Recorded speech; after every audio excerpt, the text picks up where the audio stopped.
Telespettatori, buongiorno, benvenuti a una nuova puntata di Sveglia Trieste. Buon lunedì 24 giugno. Dunque oggi saremo in compagnia di due ospiti, come spesso accade, come quasi sempre.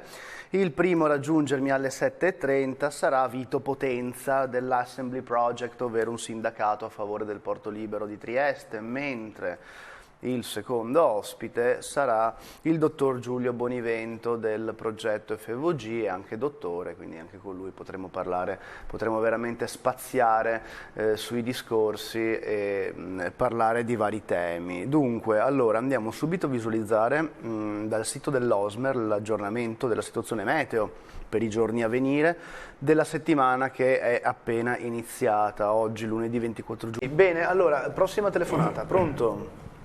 Pronto? Buongiorno. Buongiorno. Buongiorno. Buongiorno, la sentiamo, prego. Sì, mi sente? Sì. Senta, buongiorno. Io vorrei chiamare di nuovo l'attenzione per quell'uomo che è sempre sulla gru, Marcello Di Finizio. Sì. Che è una cosa aberrante, vergognosa e schifosa, che veramente mi vergogno di questo, dove che viviamo in sto mondo, perché ci sono prove sopra prove, carte sopra carte. E qui lui è sempre lassù, sta rischiando la vita, è stata rovinata la sua vita, è imprenditore bravissimo e tutto, ed è ancora lì. E mi meraviglio del sindaco di piazza che scappa sempre, che non risolve il problema, perché comunque è stato votato dalla gente, per cui questa cosa è una cosa vergognosa. È vergognosa, io vorrei richiamare l'attenzione di nuovo, perché lui sta facendo lo sciopero della fame. Se muore quell'uomo pagheranno per questo, la gente non credo che lo voterà più.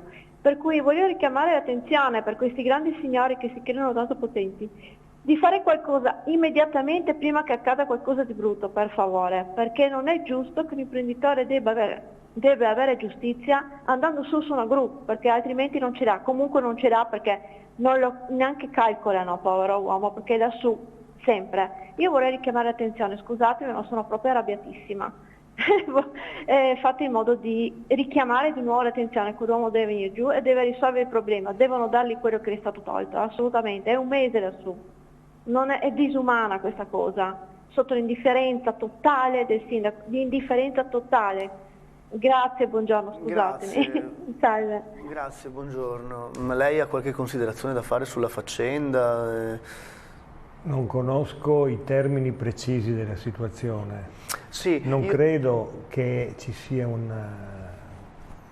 un'ostilità preconcetta da parte del sindaco nei confronti di questa persona. Generalmente in linea di massima non mi piacciono i ricatti, perché alla fine chi ricatta sì, è fragile, è debole, quindi probabilmente l'unica arma che ha, però non apre al colloquio, chiude il colloquio, impone un colloquio. Da questo punto di vista, dico, io personalmente non avrei preso una posizione del genere, non mi sarei mai sognato di fare quello che lui sta facendo. Ma non voglio entrare perché non so quale sia il grado di ingiustizia, quale sia il grado di presupposta ingiustizia, certo, quale sia invece l'illusione di ingiustizia. Non conoscendo i termini della questione non voglio entrare in questo argomento. Sì, io... Per rispetto, sa, non per... No, non assolutamente. non io per fuggire. aiutare la signora che ha appena chiamato, che giustamente ha espresso questa considerazione, la aiuterò ulteriormente dicendole più o meno come sono le cose. Allora, rimanendo nella più totale oggettività, il sindaco di piazza non ha nessun legame, non c'entra nulla e non è per difenderlo, cioè sono proprio cose giurisprudenziali. Ci sono delle sentenze di tribunale passate in giudicato che hanno sentenziato determinate cose rivolte alla figura di Di Finizio. Io le conosco queste cose, mi sono letto anche le carte, però non posso dirlo perché sono fatti privati e non è giusto che io metta bocca su queste cose. Però se qualcuno vuole andarsi a vedere, studiarsi un po' le sentenze come sono state motivate, potrebbe capire un po' di più. Dopodiché, perché non c'entra Di Piazza? Perché se Di Finizio vuole prendersela con qualcuno, dovrebbe farlo con la magistratura, ma non perché la magistratura ha sbagliato o ha torto, torto o ragione, ma perché è la magistratura che ha decretato con le sentenze determinati provvedimenti. Il sindaco di Piazza in questo caso non c'entra, non ha delle colpe. Se non ricordo male aveva anche offerto un posto di Finizio in Porto tempo fa, c'era stato in precedenza un risarcimento del danno anche, insomma cose in cui non mi posso dilungare perché pur conoscendole molto bene non voglio assolutamente influenzare l'opinione pubblica, però invito le persone ad andare a vedere queste cose e a cercare di reperire queste carte come ho fatto io. Bene, allora passiamo oltre perché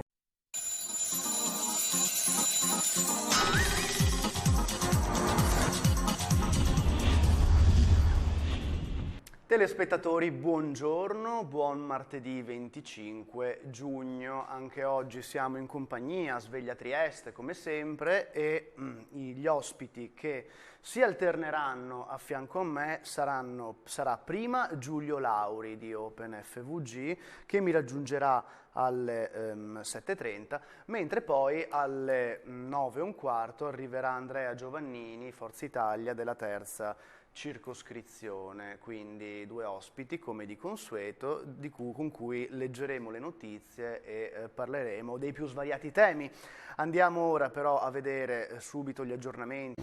Bene, continueremo anche con questi argomenti, ma mi dicono che al telefono con noi ci dovrebbe essere Marcello Di Finizio, quindi pronto? Buongiorno.